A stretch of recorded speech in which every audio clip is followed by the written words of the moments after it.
Hello बच्चों, क्या हालचाल आपका।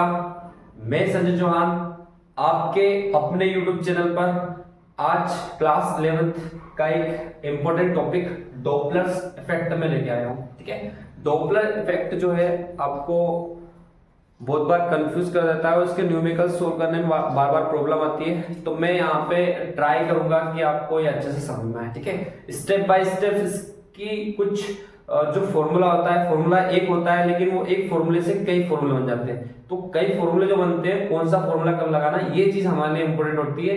इसको अपने को समझना होता है ना, कहाँ पे किस फॉर्मूले को यूज करना है। ठीक है, तो इसकी मैं एक ट्रिक भी आपको बताऊंगा। तो सबसे पहले तो हम इसके केसेस के बारे में बात कर लेते हैं। देखिए, इसमें आप सबसे पहले बात करोगे, इसमें होगा original frequency. Original frequency, original frequency का मतलब ये होगा ऐसी फ्रीक्वेंसी जो चेंज ना हो। ठीक है, और एक आप इसमें लोगे एपरेंट फ्रीक्वेंसी। ठीक है, जो आपको हर बार निकालना है। ठीक, तो ओरिजिनल फ्रीक्वेंसी ये कांस्टेंट रहेगी, ये चेंज नहीं होती है। यानी कि ओरिजिनल फ्रीक्वेंसी किसके पास होती है, तो ये होती है सोर्स के पास। कोई भी सोर्स है उसके पास हमेशा ओरिजिनल फ्रीक्वेंसी होती है, वो जो फ्रीक्वेंसी निकालता है वो ओरिजिनल होती है।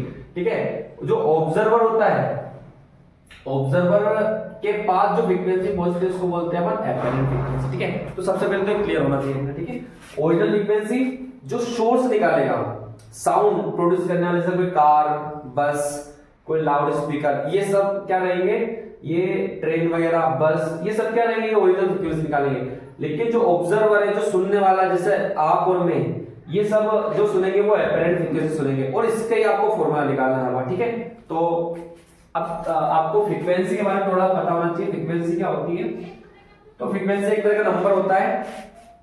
एक नॉर्मल फॉर्मूला मैं आपको बता देता हूं, वेलोसिटी इक्वल्स टू फ्रीक्वेंसी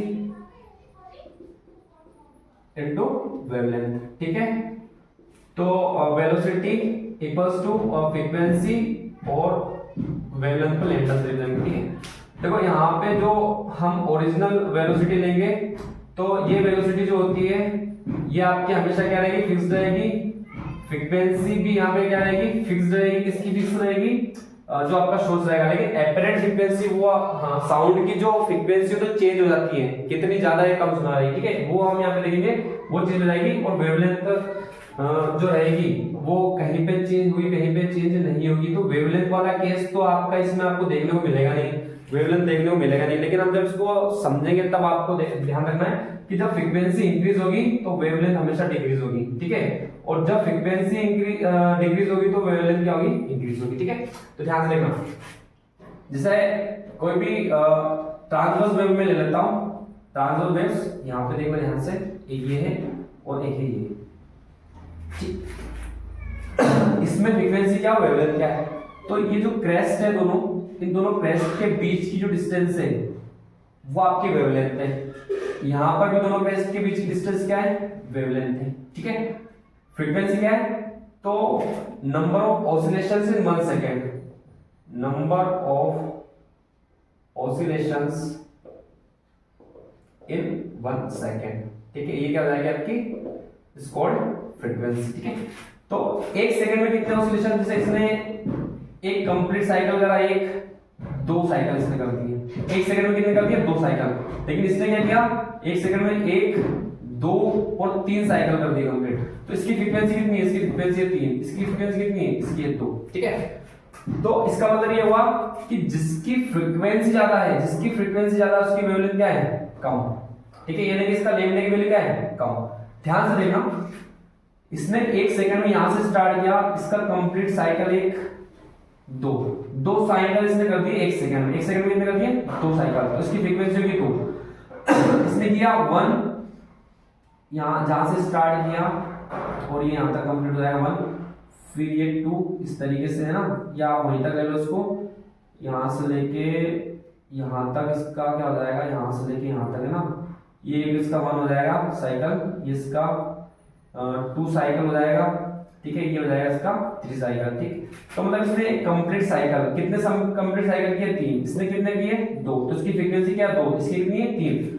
तो जिसकी फ्रीक्वेंसी ज्यादा उसकी वेवलेंथ क्या रहेगी, कम। मतलब यहां से 2 क्रेस्ट जो रहेंगे पास पास रहेंगे, यहाँ के क्रेस्ट क्या रहेंगे, दूर दूर। ठीक है, तो मैं बस इसमें ही बता रहा हूँ कि आपको वेवलेंथ और फ्रीक्वेंसी में डिफरेंस आना चाहिए। क्या वेवलेंथ होती है, क्या फ्रीक्वेंसी होती है? फ्रीक्वेंसी बढ़ेगी, वेवलेंथ घटेगी, वेवलेंथ बढ़ेगी, फ्रीक्वेंसी घटेगी। ठीक है, चलो ये आपको क्लियर है।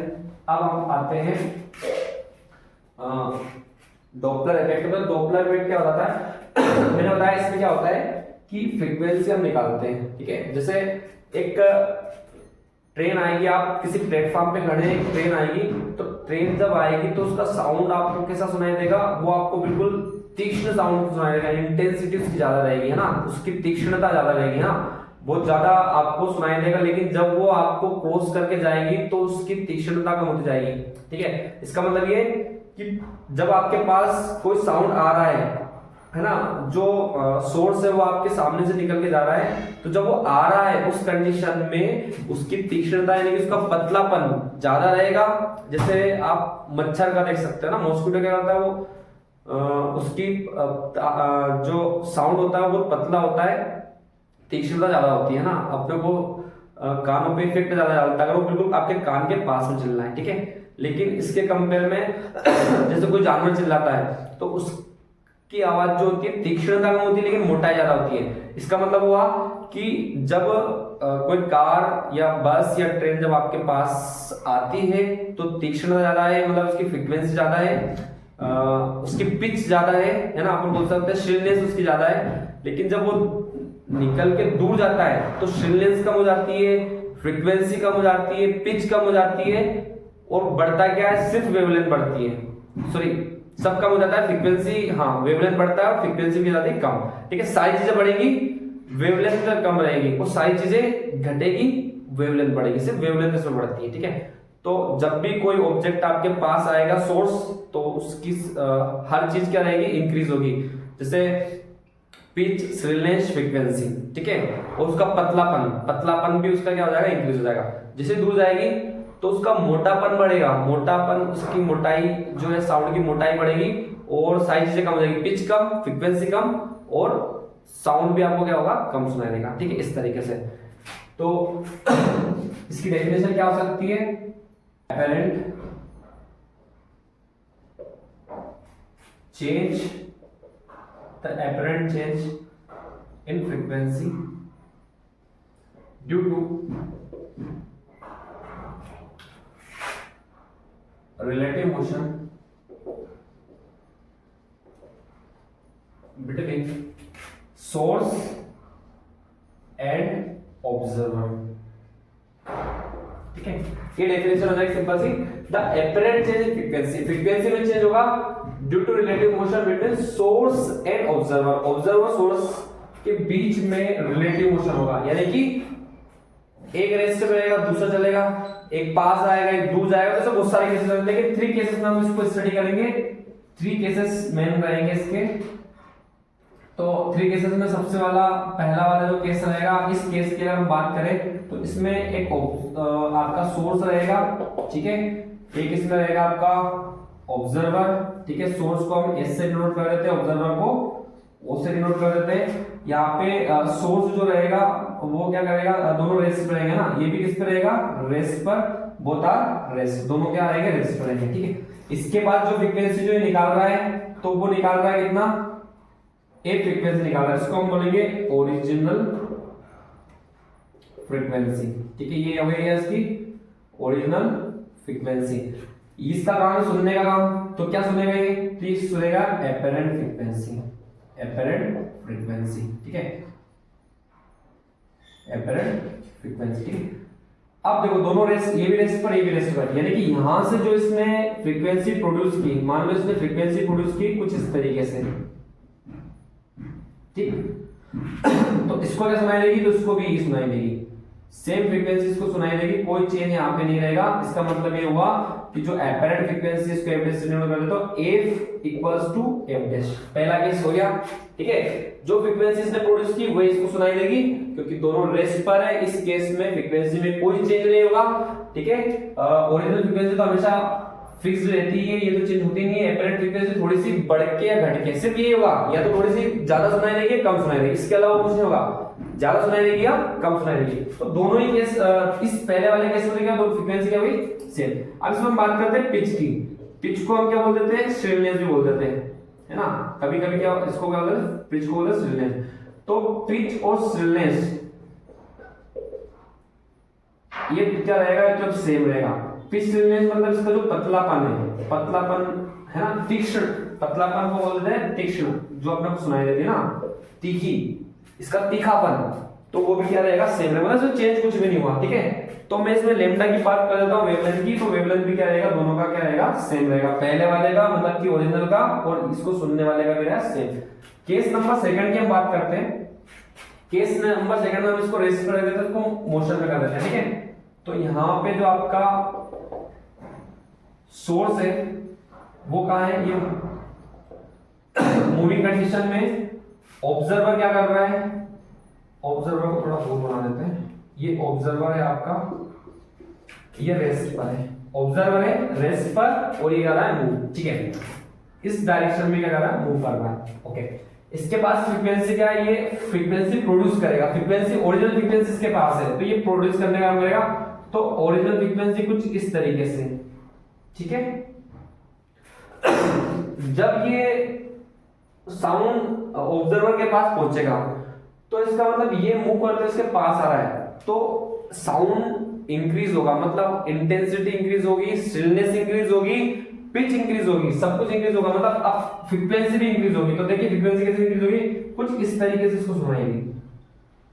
ठीक है, कुछ इस तरीके से थी, मतलब इसका लेमडा तो क्या हो गया, छोटा हो गया, लेमडा यानी कि इसकी वेवलेंथ छोटी हो गई। लेकिन एक सेकंड में जो ऑसिलेशन थे, अगर एक सेकंड में इसके ऑसिलेशन है 5, एक इक्वल टू कितना है 5, मान लो इसका एक इक्वल टू कितना है 5, तो यहाँ पे एक इक्वल टू ये मान लीजिए आप ये 8 हो जाएगा, 10 हो जाएगा, क्योंकि इसका वेवलेंथ तो क्या हो जाएगा, डिक्रीज हो जाएगा, वेवलेंथ तो डिक्रीज हो जाएगा, यहाँ पे वेवलेंथ ज्यादा था, अब वेवलेंथ डिक्रीज हुआ तो फ्रीक्वेंसी क्या जाएगी, इंक्रीज। ठीक है, मेरा फार्मूला बताया था v equals to f lambda, f frequency, lambda आपका वेवलेंथ है, v वेलोसिटी है, अगर f इंक्रीज तो लैम्डा डिक्रीज, यहाँ पे हुआ f इंक्रीज हुआ तो लैम्डा जो है वो डिक्रीज, क्रेस्ट क्रेस्ट के बीच की डिस्टेंस क्या हो गई, डिक्रीज हो गई। यहाँ पे क्रेस्ट क्रेस्ट के बीच की डिस्टेंस ज्यादा थी, लेकिन यहाँ पे क्या हो गई, कम हो गई, और फ्रीक्वेंसी यहाँ 5 थी तो यहाँ फ्रीक्वेंसी बढ़ गई, यानी कि एक बढ़ेगा दूसरा घटेगा, एक बढ़ेगा दूसरा घटेगा।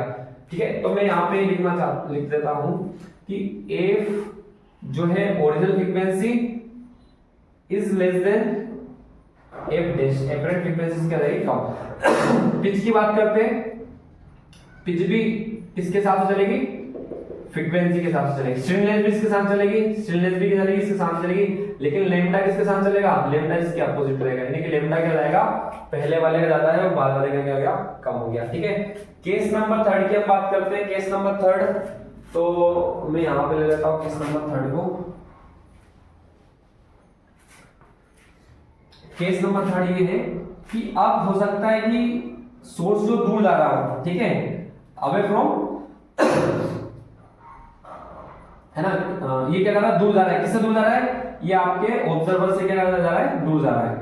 तो यहाँ पे हम क्या करेंगे, इसकी जो फ्रीक्वेंसी है, इसकी फ्रीक्वेंसी एपरेंट है, तो जब ये दूर जाएगा तो इसको फ्रीक्वेंसी जो है वो कम सुनाई देगी। इसका मतलब ये होगा कि कुछ इस तरह की ये फ्रीक्वेंसी प्रोड्यूस करेगा, ठीक है, इसी फ्रीक्वेंसी प्रोड्यूस करेगा, लेकिन इसको क्या होगी, कम सुनाई देगी क्योंकि दूर जा रहा है, तो फ्रीक्वेंसी कुछ इस तरीके से इसको सुनाई देगी। ठीक है, इसको फ्रीक्वेंसी कुछ इस तरीके से सुनाई देगी, है ना, ये फ्रीक्वेंसी प्रोड्यूस करेगा, यानी ओरिजिनल फ्रीक्वेंसी इसकी ये है, लेकिन जब ये दूर जा रहा है, जब दूर जा रहा है तो फ्रीक्वेंसी जो हो जाएगी वो क्या हो जाएगी, कम हो जाएगी। फ्रीक्वेंसी कम होने का मतलब ये कि अगर ये एक सेकेंड में 5 ऑसिलेशन बनाता है, इसके फ्रीक्वेंसी की वैल्यू 5 है, तो ये एक सेकंड में केवल 2 ऑसिलेशन ही बना रहा है। ठीक है, मतलब इसको सुनाई दे रहे हैं, कितने सुनाई दे रहे हैं, 2 सुनाई दे रहे हैं, तो इसका मतलब ये हुआ कि फ्रीक्वेंसी क्या जाएगी, डिक्रीज हो जाएगी। तो अब आप यहाँ पे लिख सकते हैं f is greater than f dash, pitch भी क्या हो जाएगी, पिच भी कम हो जाएगी, पिच भी क्या हो जाएगी, कम, कौन सी वाली पिच कम हो जाएगी, जो इसको सुनाने वाली है, ठीक है, ऑब्जर्वर को जो सुनाने वाली है, कि एपरेंट क्या हो जाएगी, कम हो जाएगी, एपरेंट कम हुई तो लेम्डा क्या जाएगा, लेम्डा भी लेम्डा यहाँ पे अपोजिट चलेगा, इसका लेम्डा क्या जाएगा, ज्यादा हो जाएगा। लेम्डा ज्यादा हो गया मतलब क्रेस्ट के बीच की डिस्टेंस ज्यादा हो गई, इन दोनों क्रेस्टों के बीच की डिस्टेंस की। ठीक है, ये लेम्डा है, ये भी है लेम्डा, लेकिन ये वाला लेम्डा कौन सा है, ये सुनाने वाला है। ठीक है, तो बच्चों ये 3 केसेस है जो हमने यहाँ पे पढ़े हैं, मैं आशा करता हूँ आपको समझ में आए होंगे। और नेक्स्ट वीडियो में मैं इसका फॉर्मूला और न्यूमेरिकल वगैरह आपको देने वाला हूं। ठीक है, तो अभी के लिए जय हिंद जय भारत।